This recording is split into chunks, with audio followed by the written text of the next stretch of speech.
Well, hi, it's Scott V again in my big dig world. And actually, I was only going, I don't know, a minute. 1, 2, 3, 4, 5, 6, 7, 8, 9. And then, well, we'll hit a block right there. What I'm doing now is little Joe's over there digging and digging. And I'm spec'd out a big 9x9 work area for Smeltery number 1. Put up some rows of cobble to show where Smeltery number 2 might someday go. I do have to push out this ceiling 2 more blocks tall. But as of right now, little Joe is past the zone allocated for Smeltery number 1. So I'm going to put him to work doing the next tier. And he's picked up lots of goodies. All kinds of goodies. Hey little Joe, there you are. Alright, now here's a trick. Normally the mining turtle is going to detect that there's no block underneath, and he's going to put cobble down or whatever you give him to put down there. If you want to short circuit that activity, since he uses whatever's in slot number 1, just put a non-buildable block in slot number 1, and he will not build a bridge under himself, because he can't, because the stuff in slot number 1 is unbuildable. So, that's what you do.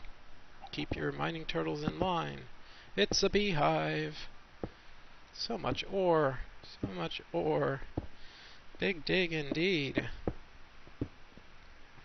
Alright. So I just clean things up a little bit here.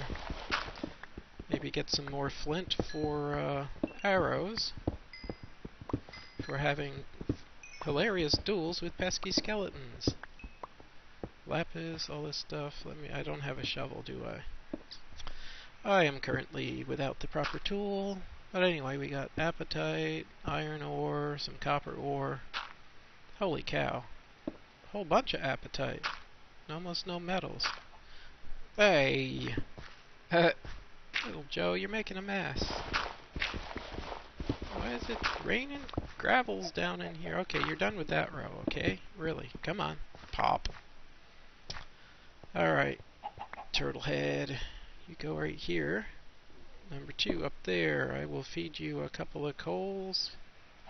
And since I really am only working on a 9x9x9 area, I don't want to go 20 or 24 or whatever.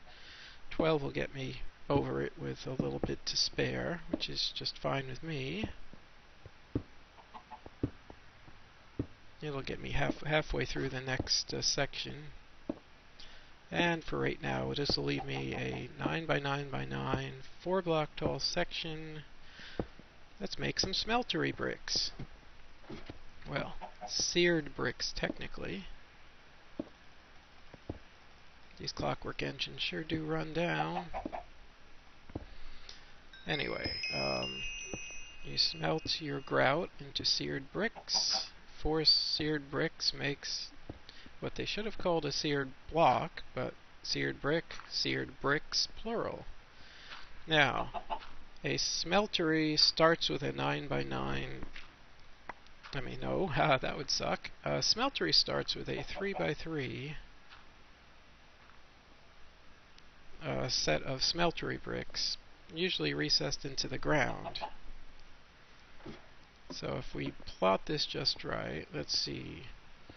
It's going to be right here.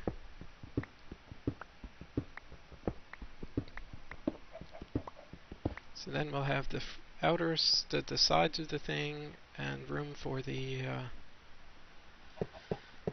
all of the casting basins and stuff. So we're starting a smeltery now. The front face will have a seared tank with a controller above it. Little Joe is done. Okay. So the front face will have seared tank for lava, the controller above it, 2 more seared blocks.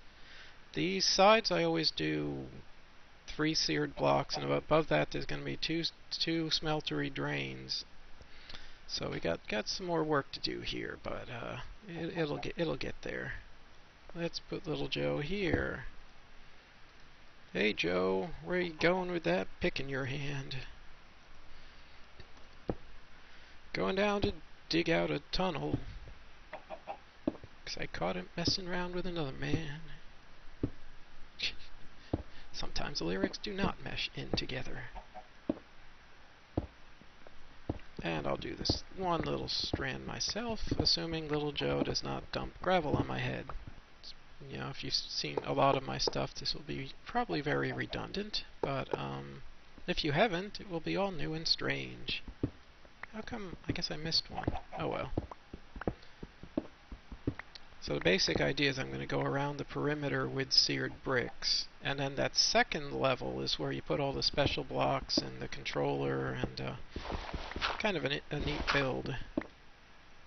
Hey you, smash. Let's head on upstairs. I'm going to run back to the house first, because that's where my other stuff was smelting. 64 of them. We are in business. In the biz. Why is it dark again? Why, oh why, is it so dark in this world? It's like every 10 minutes it's night again. Wait, I wanted to do the chicken jump. Chicken jump! Yes, that's going to be an ongoing meme, so get used to it. Alright, you're all pooped out again. Oh well, at least they don't explode. So we got some more iron. Make some ingots out of you. Okay, now this last part, trying to get the best use. I'm probably going to need 8 more seared blocks for sure. I'll put that in the number 3 slot. Now, the next couple of items are interesting for the Smeltery. The Smeltery controller is what you click on as an interface to do pretty much anything. Get in here, you stupid egg. The next thing I believe is I think it's 8 of them around a piece of glass will give you that gives you the lava tank where you put the vital fluid, lava, which powers the Smeltery. Let me stick that back in there. Somehow there's another block, maybe it's a glass pane, to just do a glass viewer. I'll just go show you a few things. One other thing we will need are I have enough for 2 of these, it looks like. The Smeltery drains. My hands are full, really? Bah, humbug. Forgot to make a drop. Drop. And I'll put Appetite in with dust, because there's always room at the bottom for such things.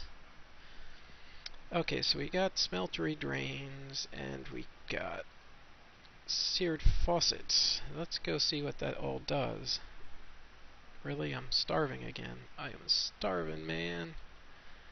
Got some turkey soup cooking in the real world. But if I drink it, it makes my tooth hurt. So I am relying on the analgesic properties of video games to get me through the day. I'm numb to the world, baby.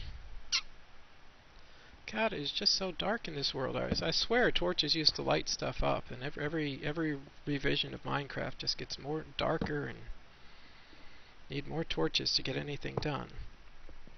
Alright, now, important. The tank you'll put lava in to power the whole thing. The Smeltery controller is where your interface will be when the machine is done. Now I usually put 2 bricks right next to the controller. The next item is, in order to get anything out of the Smeltery melts metals and stuff. In order to get anything out, you need a Smeltery drain, which is placed that way. And the way it's placed is the big square empty hole has to be in the middle of the machine, and the little tiny hole has to be on the outside of the machine. Then to make it actually work, you put a faucet here, and then you can put either a casting basin or a casting table right there under your faucets. So I am going to planning, okay, the Smeltery drains, casting basin, casting table, and then a glass block to see into the machine.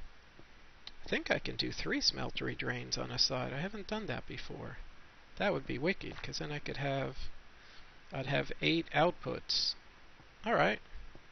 So, sadly, the 2 stacks of grout was not enough to finish a Smeltery. They are pretty big build. But, oh, there is so much to show about Tinker's Construct. Let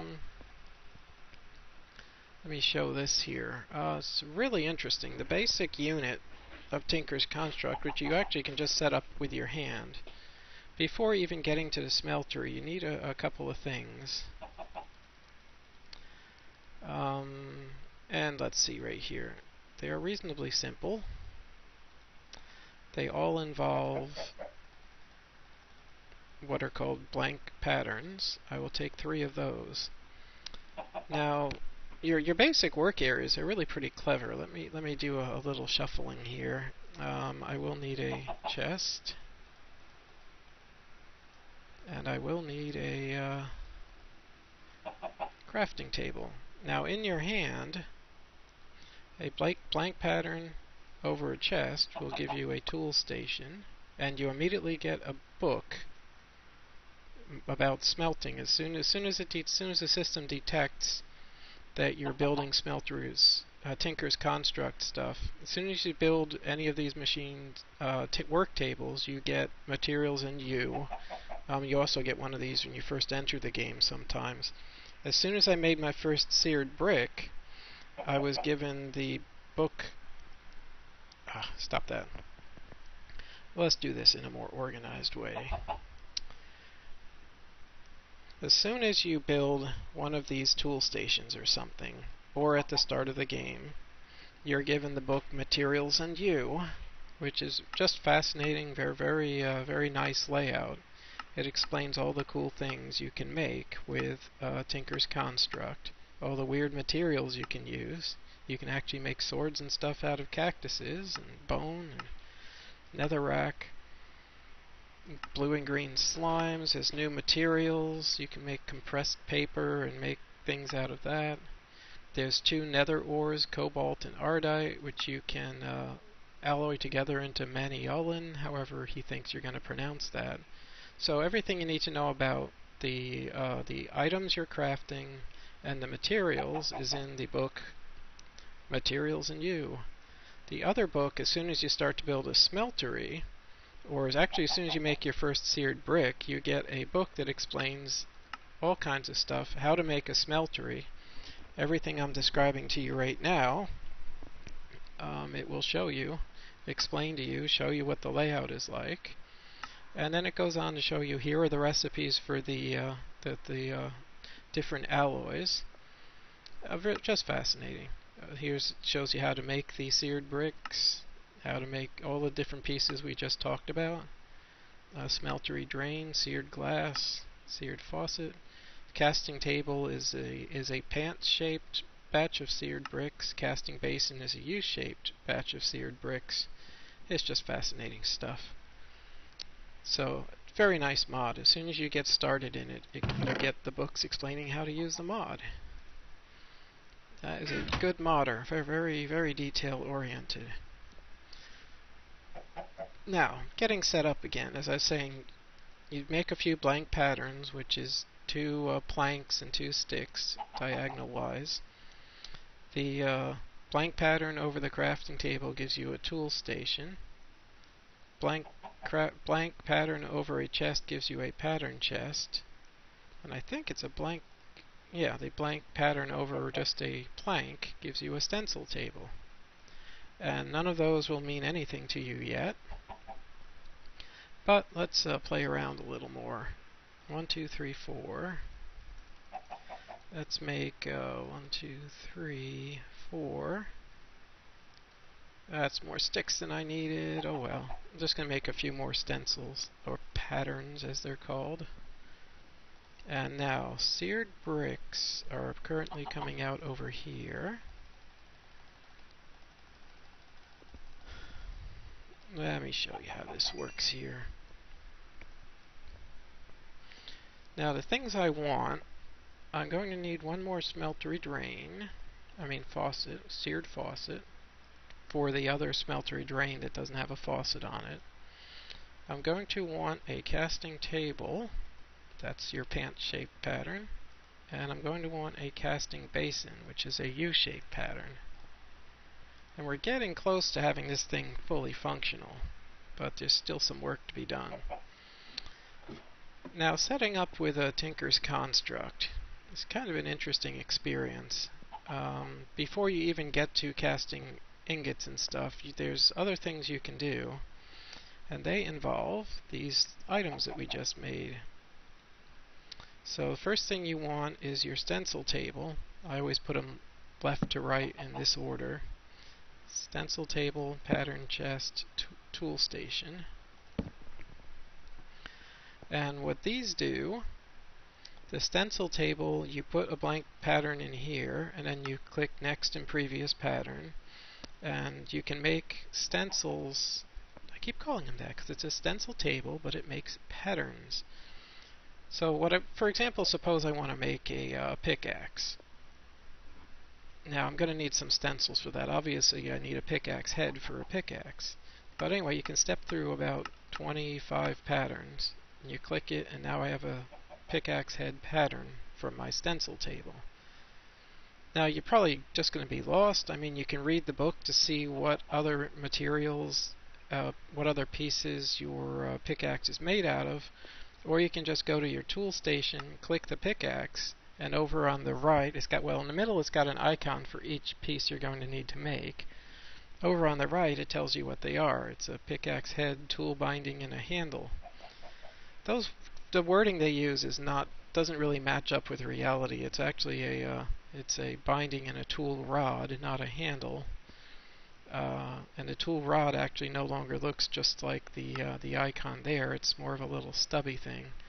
But basically you can step through this and find the parts you need.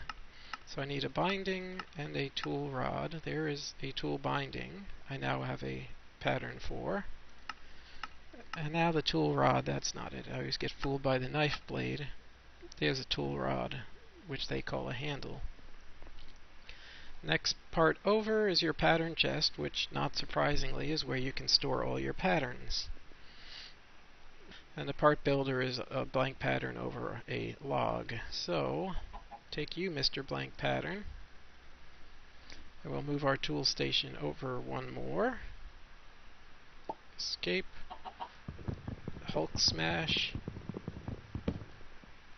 So yeah, there was one other little step here. You gotta build the parts before you can make the tools. That makes sense. Luckily you can do this in your hand. Blank pattern plus log equals part builder. So part builder, then tool station. And now, let me repeat. So now to make actual items, you put your patterns in the pattern chest. And now you can take a pattern out of the pattern chest, add any material that's described in those books that are given to you by the modder, and by doing so, it even lets you know that in order to make this pattern, it's going to use one block of whatever material. I'm choosing stone, cobblestone here, and I can make a stone pickaxe head using one block of cobblestone. I can also do the tool binding. This one's neat. You'll see it takes half or 0.5, which is half a block. And you're wondering, how do you get half a block? Well, you get your material and you get a shard. Now the other part, the tool rod or handle, takes half, so I can use my shard to make a stone rod. That's really interesting because I saw earlier that if you stack two stones on each one above the other, you do get a stone rod also. Anyway, up here are in your tool station are the templates for a whole bunch of different items. Now there's also an advanced tool station that has templates for even more cool items. But for now, let's click on pickaxe. And it requires a pickaxe head, a tool binding, and a rod. And I now have made I could now technically make a complete stone pickaxe out of those parts. And that's pretty much the process of starting to make items in Tinker's Construct.